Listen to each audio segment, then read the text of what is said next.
Hello tout le monde, j'espère que vous allez bien. On se retrouve aujourd'hui pour une nouvelle recette. Il s'agit de la recette du pain à la farine complète. Voilà, donc pour cette recette, on aura besoin de 400 g de farine type 150, 200 g de farine type 55, donc de la farine normale. Ici, j'ai de l'eau. Alors, on va avoir besoin entre 300 et 350 g d'eau en fonction du taux d'absorption de votre farine. Donc, il faudra garder l'œil. Donc ici, j'ai 2 sachets de levure de boulangerie. Vous pouvez utiliser 20 g de levure fraîche. Ici, j'ai 15 g de sel. Vous pouvez en rajouter 10 g. Ça dépendra de comment vous aimez votre pain. Et un filet d'huile d'olive. Donc je vous montre la farine que j'utilise. Voilà, donc c'est de la farine type 150, du coup que j'achète directement moi dans le moulin qui est à proximité de chez moi. Vous pouvez acheter votre farine complète dans un magasin bio ou même dans les super et hypermarchés. Pour tout à l'heure, on aura également besoin de son de blé. Voilà, c'est parti. Donc première étape, on va verser notre liquide. Donc je commence par 300 g d'eau et s'il en faut, on en rajoutera. Ensuite, j'ajoute mes 2 sachets de levure déshydratée. Ensuite, je viens rajouter la farine complète et enfin le sel et l'huile d'olive.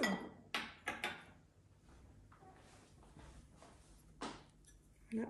Pour l'huile d'olive, on va rajouter simplement un filet d'huile d'olive. Ça va nous permettre de mieux conserver le pain. Voilà. Et c'est parti, on va pétrir pendant 5 à 7 minutes. Voilà. Voilà, c'est parti. Donc pendant ces 5 minutes, on va bien observer notre pâte. Donc on n'hésitera pas à rajouter du liquide, donc de l'eau ici, si jamais on constate que la pâte manque d'eau. Donc on laisse d'abord pétrir 1 à 2 minutes et ensuite on constate.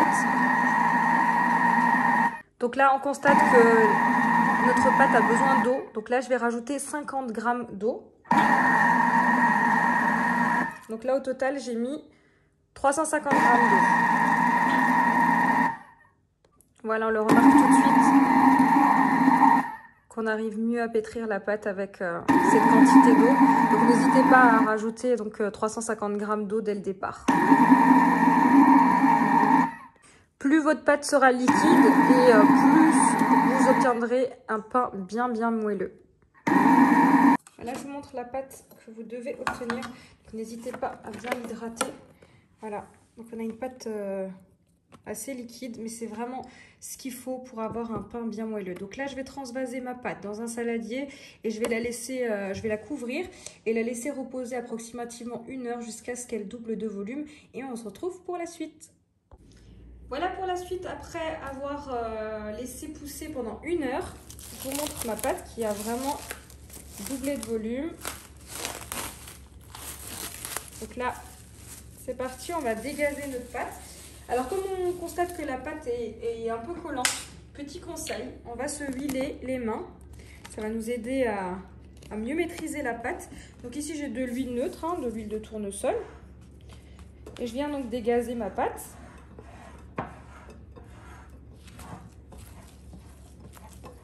Et ensuite je vais venir la dégager sur mon plan de travail. Alors avant de venir la dégager sur mon plan de travail, je vais rajouter soit du son de blé, soit du son d'avoine, comme vous voulez, ou même de la farine complète.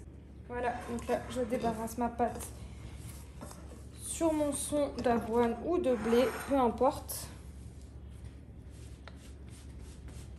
Voilà.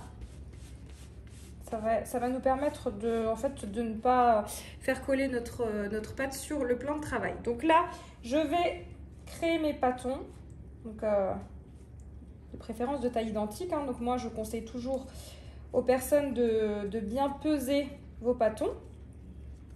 Et une fois qu'on aura bien pesé le pâton, on viendra le rouler dans le son. Voilà, ici pour la suite, j'ai formé donc l'ensemble de mes pâtons, donc ce qui m'a donné 11 pains individuels. Donc là, je vais venir prendre mon premier pâton Comme dit, si ça colle, n'hésitez vraiment pas, là je me suis rincé justement les mains, à rajouter donc de l'huile. À vous huiler les doigts, ça va vous aider à mieux manipuler la pâte. Voilà. Et donc là, on vient créer notre couture, ce qui va nous permettre de garder un pain bien fermé à la cuisson. Voilà, donc une fois que notre pâte est bien formée, notre boule de pain, on vient rouler le tout dans du son, donc soit de blé, soit d'avoine encore une fois. Et on vient déposer ici dans un moule. Ce n'est pas obligatoire, vous pouvez bien sûr déposer directement sur une plaque avec du papier cuisson. Donc ici, c'est un moule grand rond de chez Guy de Marle avec une plaque perforée. Alors pourquoi j'utilise ça? Tout simplement pour avoir des formes homogènes et en plus de ça, pour avoir une mie aérée. Ici, les micro-trous contenus dans le moule ainsi que sur la plaque perforée vont nous permettre d'avoir une mie bien aérée. Donc là, je vais laisser reposer à peu près 5 minutes chacune de mes boules de pâte. Et ensuite, on va pouvoir aplatir pour épouser parfaitement l'empreinte du moule. Voilà, donc une fois qu'on a formé l'ensemble de nos boules de pâte, on vient étaler comme ça notre pain à l'intérieur de nos empreintes du moule ou pas. Donc si vous êtes sur une plaque, n'étalez pas trop. Voilà, il faut quand même qu'on garde de la matière pour avoir un joli pain bombé.